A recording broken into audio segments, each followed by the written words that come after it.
आरक्षण पर वो लोग बेकार बस आरक्षण तो मिलता आया है, मिलता रहेगा। आरक्षण खत्म करने के बाद ठीक है।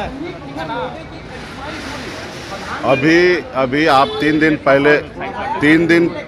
दिन पहले देश के गृह मंत्री जी बिहार आए थे, झंझारपुर में आए थे। उन्होंने स्पष्ट बयान दिया कि हम जातिवाद को ख़त्म करेंगे और मेरिट पे हम राजनीति करेंगे। यानी कि क्लियर बात है कि SC ST OBC को जो आरक्षण मिलता है, जो पंचायती राज में हो या लोकसभा या विधानसभा मिलता है, तो इसका मतलब स्पष्ट है वो ख़त्म करना चाह रहे हैं।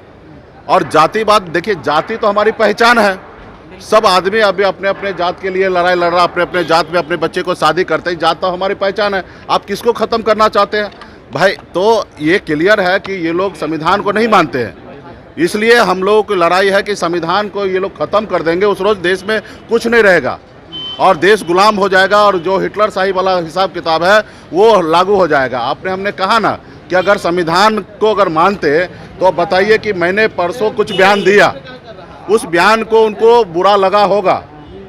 हमने ऐसा कोई बयान नहीं दिया जो उनको बुरा लगेगा। हमने तो कई बार बोला कि मोदी जी शाहरुख खान सलमान खान के जैसे लगते हैं, तो सलमान खान शाहरुख खान हो गए। हम वो खुद ही बोलते रहे कि हम चौकीदार हैं। तो मैंने बात ताली बजाने की बात किया, उसने अपने ऊपर ले लिया कि हमको इस तरीके से कहा गया, हमने उनके जैसे कहा। तो ये देखिए कि अभी हमारा बात विवाद हो सकता था। हमें Y+ सुरक्षा मिला था और Y+ सुरक्षा कोई किसी मोदी जी का नहीं था, वो भारत सरकार का था, देश के जनता के खर्चे से वो चल रहा था। तो अगर वो अगर दिया गया तो कोई प्रक्रिया था, हमारे जान माल का खतरा था, इसलिए उन्होंने दिया। और अगर हटाने की भी बात होगा तो उसके लिए भी एक प्रक्रिया होगा कि हमारे अगर खतरा नहीं है तो हटाया जाए। और हटाने के लिए भी सिस्टम बना है कि अगर Y+ है तो Y कीजिए, फिर उसके नीचे लाइए, उसके बाद फिर उसको ख़त्म कीजिए। तो वो आपने प्रक्रिया नहीं निभाया। आप एकदम हिटलर के जैसा, राजा के जैसा, मालिक के जैसा, देश का मालिक के जैसा आपने एक बार में बगैर नोटिफिकेशन दिए हुए आपने विड्रॉल कर लिया। तो यही हमको दिक्कत है ना कि आप देश का संविधान को क्यों नहीं फॉलो कर रहे हैं। आज आप 2 मुख्यमंत्री को क्यों जेल में डाल दिए हैं? क्यों आपने जनता का वोट दिया हुआ विधायक को, सांसद को आप क्यों अपने पैसा के दम पर खरीद ले रहे हैं?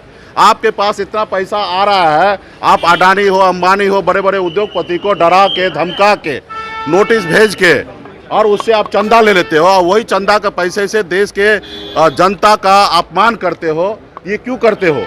जो चंदा नहीं देता उसको आप जेल भेज देते हो, या जो किसी को बड़ा बड़ा टेंडर दे देना, बड़ा बड़ा ठेका दे देना, एयरपोर्ट को लीज पे दे देना, और उसके कारण आप उससे बड़ा पैसा उगाही करते हो। भाई आप बताइए, हमारे देश का सारा सरकारी संपत्ति को आप प्राइवेट क्यों कर रहे हो? आप बताइए, हमारा जो युवा जो सरकारी सिस्टम पे काम करता है उसको 70-80 हज़ार रुपया महीना मिलता सैलरी, अभी प्राइवेट कंपनी के पास जाता है तो रिज्यूम लेके जाता है, देखता हाँ ठीक है 30,000 देंगे, अब वो मनमानी करता है। अभी हमारे युवा के पास कोई ऑप्शन नहीं है, वो 30,000 में नौकरी करता है। हमने राजस्थान में गया, वहाँ पे एयरपोर्ट पे हमने देखा लॉन्च अडानी को दे दिया गया। अडानी में एक मैनेजर लेवल का पोस्ट वाला लड़का से हमने देखा, बहुत ही स्मार्ट, पढ़ा लिखा, समझदार था। उनसे पूछा भाई कितना सैलरी है, तो बोला 20,000 रुपया सैलरी है। आप बताइए, जिसका सैलरी 1 लाख होना चाहिए, 50,000 होना चाहिए, वो उसको 20,000 सैलरी मिल रहा है। तो हम लोग यही चाहते हैं कि देश का संपत्ति को निजीकरण ना किया जाए, प्राइवेटाइजेशन नहीं किया जाए, उसको सरकारी संस्था पर रहने दे। संविधान को फॉलो कीजिए। संविधान में सभी को जीने का अधिकार है, सर उठा के जीने का अधिकार है, अपनी बात को रखने का अधिकार है। और देश में अभी लोकतंत्र का चुनाव हर कोई लड़ सकता है। आप हिटलर शाही के जैसे कर रहे हैं। आप बताइए, मुकेश सहनी का घर छीन लिए, विधायक ले लिए, आप मुकेश सहनी का सुरक्षा ले लिए। आप क्या चाहते हैं, हम मर जाएं? हम अपने जात के अधिकार की लड़ाई लड़ रहे हैं तो हम कोई गुनाह कर रहे हैं? आप पिछले 10 साल से आप देख रहे हैं कि हम कितना मेहनत कर रहे हैं अपने लोगों के लिए। तो ये सारे चीज़ें हैं। आप बताइए, आप आके झूठ बोल के चले जाते हैं कि हमारा मंडल आयोग का जो सिफारिश था वो लागू नहीं किया कांग्रेस। अरे कांग्रेस ने 2 सिफारिश लागू किया, 40 का 40 करता तो निश्चित तौर पे आज भी कांग्रेस रहता। उन्होंने नहीं किया, इसलिए वो आज सत्ता में नहीं है। लेकिन आप भी लंबे समय से, स्वर्गीय अटल बिहारी वाजपेयी जी ने 7 साल सत्ता में रहा, आप 10 साल से हैं, 17 साल हो गया, 93 से लेकर अभी 31 साल में 17 साल आपके पास समय मिला है। आपने बाकी सिफारिश को क्यों नहीं लागू किया? उसमें 40 सिफारिश में से 37वां सिफारिश में निषाद मल्ला को भी है कि आरक्षण देना है, नहीं दिए तो क्या कहेंगे? अभी हमें आश्चर्य होता है। देखिए, अभी बताइए मेरे को, देश का प्रधानमंत्री इतना भाषण देने के लिए आते हैं, बताइए मेरे को, 10 साल में बिहार में एक रोज के लिए भी आया? रात्रि विश्राम किए होंगे, बिहार में क्या दिक्कत है, क्या समस्या है, यहाँ के मुख्यमंत्री से बैठकर कभी चर्चा की है?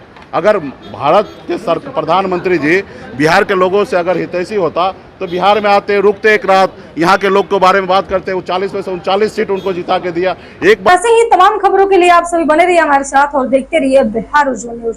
अब तक हमारे YouTube चैनल को सब्सक्राइब नहीं किया है तो जल्दी से सब्सक्राइब कर लीजिए। फेसबुक पेज को भी फॉलो कीजिए। वीडियो पसंद आए तो खूब लाइक कीजिए, शेयर कीजिए, कमेंट कीजिए। वीडियो देखने के लिए आप सभी का धन्यवाद।